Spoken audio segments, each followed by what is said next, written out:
Con la marcha no autorizada, las tomas, el movimiento estudiantil se ha posicionado nuevamente como uno de los temas más comentados de la semana. Queremos conversar de ello. Estamos en el estudio con Mario Weisblut, él es el coordinador nacional del Movimiento Educación 2020. Gracias, Mario, por venir. ¿Cómo está usted? Gracias por invitarme. A ver, partamos, hay harto tema que tocar. Partamos quizá por lo más contingente.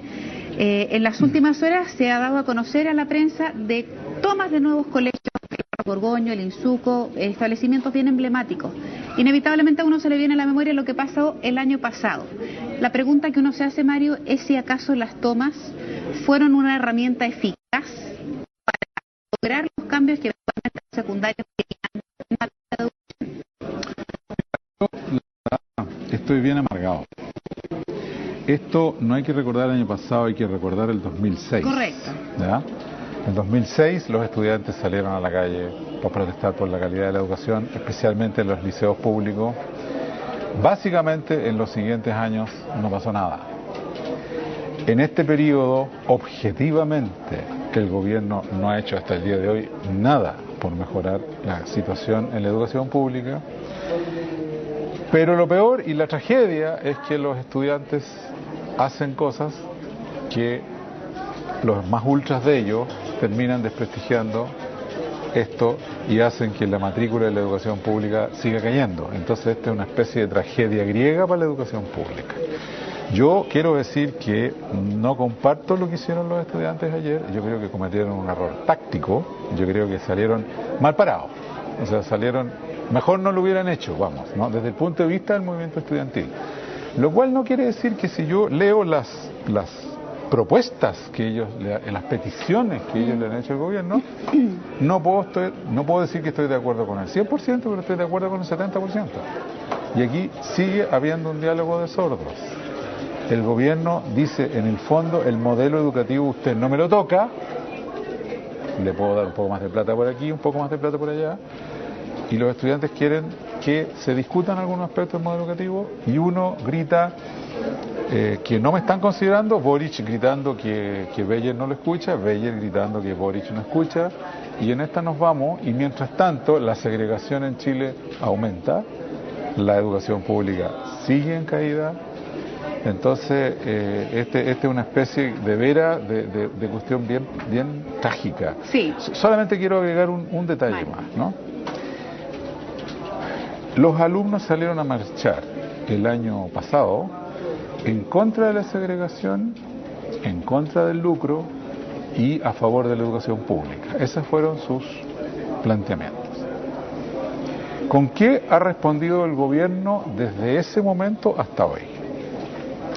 Con un proyecto de ley de carrera docente que le da un trato preferencial a la educación privada sobre la pública, y ahora con una propuesta dentro de la reforma tributaria de un incentivo tributario que favorece la migración de la educación pública a la privada y que aumente el lucro.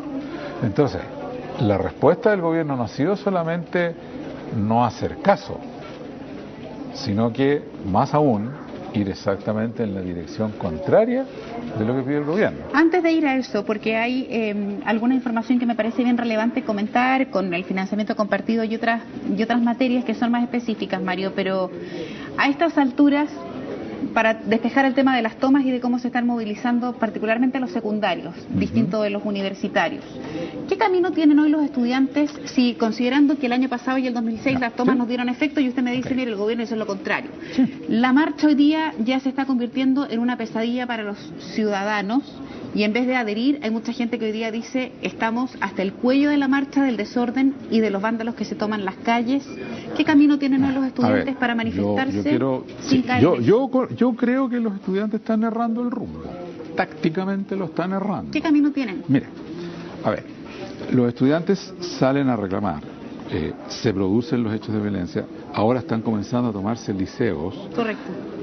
Yo le quiero decir a los estudiantes, la caída de matrícula del 2011 al 2012 en la educación pública, en buena medida por causa de las tomas y los paros, fue de un 4 o 5%. Estos son cientos de millones de dólares al año menos para la educación pública, cientos de millones de dólares. Si nos vuelve a pasar esto este año y vuelve a caer otro 5%, van a ver comunas donde la educación pública queda en estado terminal. O sea, en sencillo se disparan en los pies. Se están disparando en los pies y lo que quieren es... Ahora, por otro lado, el movimiento estudiantil yo creo que tuvo un gran logro el año pasado, un gran logro, que fue posicionar este tema con una dimensión y una magnitud que va a impedir que cualquier candidato presidencial le pueda sacar el bulto a este tema, ¿ya? Es decir, yo creo que no va a haber ni un solo candidato presidencial del color que sea, que no tenga que tener una respuesta de qué es lo que planea hacer respecto al lucro, a la educación pública, a la gratuidad, en fin, a todos estos temas. Tema que este gobierno ha decidido chutearlo con toda la fuerza de su ser, pararlo, ¿no? Pero tuvieron ese logro. ¿Cuál es el error, creo yo, del movimiento? Que podrían estar en este momento tratando de aterrizar ganancias concretas y prácticas en el Parlamento, pero desacreditan, ¿no es cierto?, y no hay posturas lo suficientemente tecnificadas. Nosotros, por ejemplo, hemos estado gritando en contra de este incentivo tributario por todos los medios posibles, sí, ya voy a ir. Y solos. Sí. Los estudiantes, cuando hay una cuestión concreta que está pasando en el Parlamento, por la cual ellos debieran hacer un planteamiento sólido diciendo esto exactamente es lo que no queremos, no lo hacen y salen a la calle y se producen los incidentes. ¿Me entiendes? Vamos despejando eso. No han podido aterrizar en la concreta. A nivel de dirigencia, Mario, probablemente estoy tratando de reflexionar con usted respecto de las causas posibles de por qué eso no se ha podido capitalizar o encauzar en la medida de lo posible. Hay dirigentes que no son lo suficientemente capaces de establecer esos argumentos técnicos. No me corresponde evaluar a los dirigentes, pero mira, el solo hecho de que haya salido ayer, creo, Giorgio Jackson y Noam Titelman a criticar el cómo se están haciendo las cosas dentro del movimiento estudiantil, te está señalando que al interior del propio movimiento estudiantil no han podido consolidar una postura y una política, lo cual es en cierto modo comprensible. Los movimientos estudiantiles son por definición, ¿no?, un poco caóticos, desordenados, pero la forma de acción que han escogido, especialmente con la marcha de la Rey, va a generarles una pérdida de imagen y un desgaste táctico, cuando lo que debieran haber estado haciendo es preparar sus planteamientos para la próxima elección presidencial y en este momento estar dando peleas muy nítidas, muy cortas, de corto plazo, comprensibles para la ciudadanía. Y eso no lo han estado haciendo. Vamos a hacer una pausa, Mario. Tenemos todavía más tiempo y muchos temas que hablar. Hemos tocado tangencialmente la reforma tributaria, un asunto que nos interesa abordar con usted. Nos vamos al corte y a la vuelta regresamos con más noticias. Retomamos esta segunda parte de entrevista con Mario Weissbluth, el coordinador del Movimiento de Educación 2020. Hemos hecho un diagnóstico con Mario respecto de lo que está pasando con el movimiento estudiantil, de probablemente el camino errado que están utilizando en este minuto para plantear sus inquietudes. Quiero también abordar con usted el otro lado, que tiene que ver con el gobierno y de ahí descolgarnos hacia reformas y otras iniciativas que están discutiéndose. El gobierno dice: nosotros tenemos más de 12 proyectos de ley enviados al Congreso, es materia del legislativo lo que se está haciendo, nosotros hemos respondido, dicen, en las medidas de nuestras capacidades, las demandas que los estudiantes nos han puesto. ¿Qué tan así es, Mario? No. ¿Por qué? A ver, los 12 proyectos de ley obedecen al hecho de que el gobierno, desde que entró, no ha tenido un plan de educación y ha habido un bombardeo de proyectos de ley completamente incoherentes, contradictorios entre sí, traslapados. Nosotros hemos estado pidiendo una hoja de ruta de proyectos legislativos que no ha aparecido nunca, ¿no? Entonces, lo que hay en el Congreso es un caos de iniciativas legislativas. Por lo tanto, la respuesta de que nosotros hemos estado respondiendo con 12 proyectos de ley no me convence. Segundo, en la concreta, en la muy concreta, ¿qué está pasando en este momento, ahora, esta semana? Esto se corta y le digo a los estudiantes, se lo digo, por favor, ayúdennos. Lo digo a la Cámara, ¿dónde está la Cámara? Ayúdenos, estudiantes, porque estamos dando en este momento una pelea muy concreta que se corta en el Senado una semana. El gobierno mandó una cuestión que, a juicio de Educación 2020 y de cuánto esto hemos construido, es aberrante, que es un proyecto dentro del paquete de lo que yo llamo la reforma tributaria de macetero, pero hay una cuestión que, independiente del monto que se recaude, hay una cuestión que es aberrante, que es este incentivo tributario para la gente que gana entre 500 y un millón y medio de pesos. ¿Para qué? para financiar el copago en las escuelas particulares que cobran copago. Ah, pues sí, correcto. Y las subvencionadas y las públicas nada. Y las subvencionadas que no cobran copago tampoco. Correcto. O sea, ¿cuáles son los defectos que fuimos a exponer a la Cámara en la semana pasada? Y ahora felizmente me acabo de informar que estoy invitado a la comisión del Senado este próximo martes. Ojalá nos escuchen esta vez. Número 1, supongamos que alguien quiere ayudar a la gente de entre 500.000 y 1,5 millones de pesos. Sí. Porque están apretados, fantástico, no tengo ningún problema. ¿Por qué se discrimina dentro de ese segmento que llaman clase media? Sí. ¿Por qué discriminan a aquellos padres que tienen a su hijo en un colegio particular con fines de lucro y con copago versus aquellos padres que tienen a sus hijos en un colegio particular sin copago, que no van a recibir ni uno, o que tienen a sus hijos en un colegio municipal? Fíjate que del estrato de la gente que va a ser supuestamente beneficiada, un poco más de la mitad no los tiene en colegios particulares con copago. Por lo tanto, la cifra de los beneficiados es mentirosa, es menos de la mitad, ¿ya? Pero además se está discriminando un tipo de escuelas respecto a otras y a un tipo de apoderado respecto a otros. O sea, aumenta la segregación.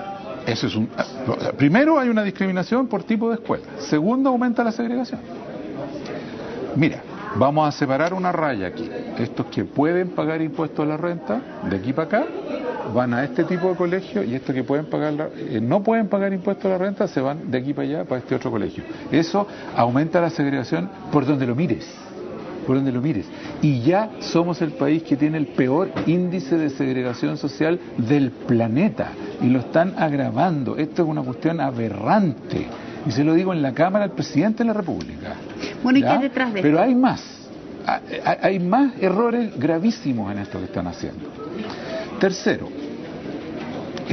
está demostrado en todo el mundo que cuando los economistas lo dan en su clase número 3 de la carrera de economía, cuando tú das un subsidio a la demanda, los precios suben, ¿ya? ¿Qué es lo que va a pasar aquí? Lo mismo que pasó con la leña en Aysén, se dio un subsidio de bono leña, al mes siguiente la leña había subido de precio. ¿Por qué? Porque los proveedores dicen, ¿tenéis plata para comprar leña? Bueno, aquí va a pasar exactamente lo mismo. ¿Qué es lo que van a hacer los proveedores de educación? Palabra que me carga, sí, proveedores de educación. ¿Pero qué es lo que van a hacer? Que es como los de leña, mercado. Oye, ¿sabes qué más? Le están subsidiando a mis apoderados con 100 lucas anuales, subamos la colegiatura en 50 lucas anuales. Si yo soy un sostenedor que tengo 1.000 alumnos, me echo 50 milloncitos al bolsillo libres de polvo y paja. Entonces, es aberrante como teoría económica neoliberal, ¿no?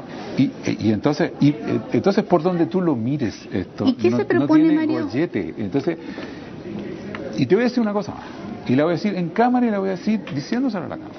Gente de la Alianza con la cual he conversado en privado se me ha reído en la cara. ¿Por qué? Cuando digo, oye Mario, ¿pero por qué reclamáis por esto? Oye, perdóname, pero es que por esto, por las mismas cosas que te acabo de decir ahora. Oye, pues si seamos sinceros, si estamos haciendo esto para tirar la raya entre la educación pública y la educación privada. Y me lo dicen a mí en la cara. O sea, aquí hay un propósito, o sea, yo no puedo ya dejar de entender que aquí hay un propósito no declarado, que es, y que yo creo que esto tiene que venir de la moneda, porque no me puedo explicar otra cosa que sea que de aquí al fin del periodo la educación pública.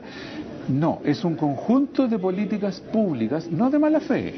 Ellos creen religiosamente que lo mejor que podría pasarle al país es no tener educación pública. Muchos de ellos lo creen religiosamente. Y yo me temo que el presidente Sebastián Piñera también lo cree. Ahora, Mario, ¿cuál es? A ver, partamos viendo un poco de luz. El punto no es, a ver, entendámoslo, no es que sean malignos.